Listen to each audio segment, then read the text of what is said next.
One viewer waiting. That's a few more now. Good morning, welcome to Morning Outlook. This is Kim speaking on Thursday the 29th of February. So last day of the month, we could get some corrections, some weird price action as we run through the day. Personally, I've seen a lot of this sort of the end of month corrections and things like this aren't what they used to be. So we'll see. Anyway, there is that possibility. The most important thing that we've got going on today is this afternoon at 1:30. You see we've got the personal consumption expenditure coming out. Easy for me to say that. It's expected to come out there. I haven't got the last figures. What are the last or previous figures? They are there. Expected to reduce from 2.6 to 2.4. So the actual year on year, but they're expecting a little blip up there on the monthly data. So we'll see what comes of that. We've got the core figures. These are the actual figures I'm more interested in and the markets will be more looking in. At the moment, we're just getting some data coming out here. Some French data. It's a bit mixed by looks of things. We've got inflation there coming out 0.9 versus 0.8. Consumer spending has gone down a trickle, so it's not an inflationary thing. That GDP up 0.1, so a bit mixed there. We'll see how things go. I'm not particularly employment data, etc. It's minor data in real scheme of things for the euro. Okay, and again the inflation data out there at 1 o'clock for Germany. It's not normally very much of a mover unless it's something significant. Right, but the real thing is that PCE, because that is what the central bank is using as a main gauge on the inflationary consumer inflation. Right, moving on to the technicals then, and well, the euro. What's it doing then? What is it doing? It was looking like quite good yesterday for a potential bit more. If it closed there, I would have been looking for the break of the lows and pushing off down. But it's the best thing is look at it on a 4-hourly basis, and you can see the week to date. Basically, this is a weekly pivot on these lines. Are weekly pivots, so it's the length of the week so far. And well, it's a story. It's a story of two halves at the moment, but we haven't finished. So pushing up at the beginning of the week, they're selling off into yesterday morning as expected. It did eventually start coming back again. It was a bit of a harsh sell there. It spent most of the morning then coming all the way back to where it was beforehand. Where to today? Goodness knows. In this market, is literally it's got a sort of a bull flag on the hourlies here. If it breaks the highs here, or perhaps we'll get a move to the upside.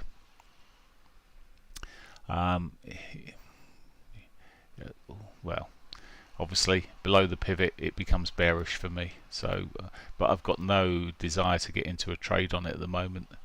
Likewise for the pound, it's just they're chopping. They're difficult to work out exactly where they're going. It probably did most of its the distance of, or the measurement of the wedge here. It did the majority of that movement. I'll measure it properly after the video, but that's probably done for at the moment. It's coming off at the moment.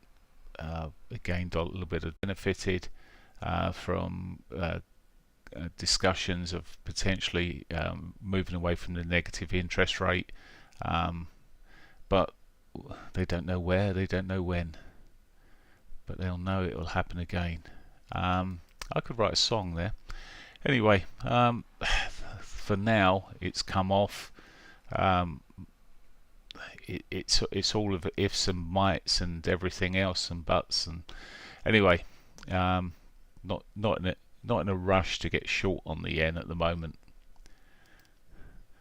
Aussie dollar.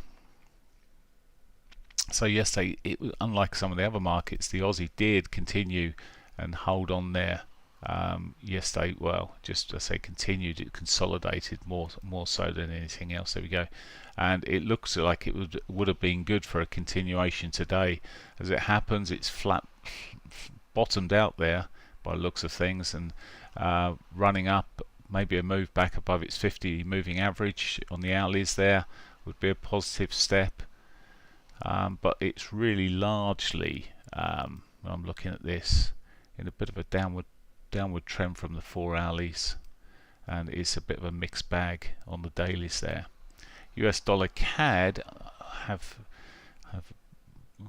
this might push up some more yet. It's the sort of soft one of the pack, still looking relatively soft, consolidating, not necessarily at its highs, which is it gives it potential of the breakdown below the pivot and back to the downside. Consolidation, where it consolidates around the high, it's more likely to push up there, but this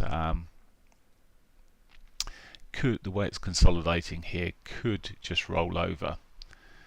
But I'm more interested in the upside on that, only because I'm in the Euro CAD. New Zealand dollar, New Zealand really following the Aussie. It sold off yesterday, big time obviously, that was the driver, and it's looking well, it's looking still quite softish at the moment. Could it start reversing? It's got an untouched pivot above it. It would be much nicer if this would run into the pivot, and it might yet run it up into that pivot, but I would be looking on potential short side on this. We'll see how it develops, but it's much messier. Saying looking at the short side, it might just come down to those previous bottoms.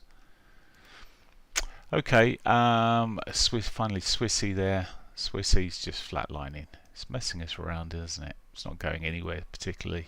Not interested in that. Euro CAD is sitting in a long position on this. It's not really going anywhere at the moment. It's slow. It's close to its prior highs here, which might just put the brakes on for a little while. But yeah, trend is still up. It's slow in terms of the price action. Flaggy, yeah. Last week into this week's move that's pushed up there. We're nearish the highs there at the moment. We could see this if the euro starts picking up this morning. We could see this easily continue, but should leave that alone. Looking at towards the prior highs here, looking for more of a trend in this. So I won't be specifically putting a target in there. I will be tracking a stop eventually, but it's got to go. It's got to move a long way yet. Okay. That's pretty much it. I will carry on with the Forex pairs, looking at the other cross pairs in the room after 8 o'clock. If you want to join me, there's a link on YouTube if you're watching on YouTube, which runs up until 10 a.m. UK time. Okay, don't try and get in the afternoon though, because we're not here. Gold, looking at gold's still just floating around there. It's flatlining now. It was moving up gradually. It's just got into this sort of lull. It has got a bit of a range going on the 4 hourlies. If you want to trade the ranges, well, there's some potential there, but from a end of day basis, as I say, it's flatlining there. Crude, well, having read and looked at everything, I thought this might have come off a lot more, but it's in a right old mess. So pushed up into 2 o'clock yesterday. It's sort of 1 or 2 o'clock. It pushed up quite strongly from where it was, only to give it back into 3. We'll see what happens. It's I was wondering whether we would get a continuation to the downside after yesterday morning there. So it's in a range at the end of the day. Well, it's popped the top of the range just a little bit yesterday. So, well, we'll see with it. I haven't traded it for quite a bit now. It's a couple of weeks since I've traded it. S&Ps just trickling back a little bit. Still very close to the highs there. Very risky going against this market. I was talking about the weekly pivot here. It might still drift its way back down to that, which would give a nice flag position and potential for the upside. But at the moment, lower highs, lower lows, just trickling through there. But it's not like it's selling off strongly like back here, for example. It's doodling. It's more likely The momentum will run out of that and will potentially switch. The DAX is still positive. Yep, DAX still positive. Yesterday a bit dull, but little day yesterday, but it is consolidating around the previous highs here. Bit of good data today from Germany, might pick it up a little bit more. So watch out for that later. That data will potentially move the DAX a little bit. FTSE, wow, it's going this way and that way. It's still in its rangy pattern at the moment. I was talking about Gartley yesterday. Well, yesterday it was selling off like a Gartley would sell off. Today, well, it's bouncing in the futures at the moment, but we'll see what happens. It's not, for me, a market I want to be sitting in personally at the moment. Right, that is pretty much it for me this morning. I wish you a great day's trading, and I will catch you later, either at just after 8:30 if you're around. Otherwise, I'll catch you tomorrow morning. Take care, YouTubers. Bye for now.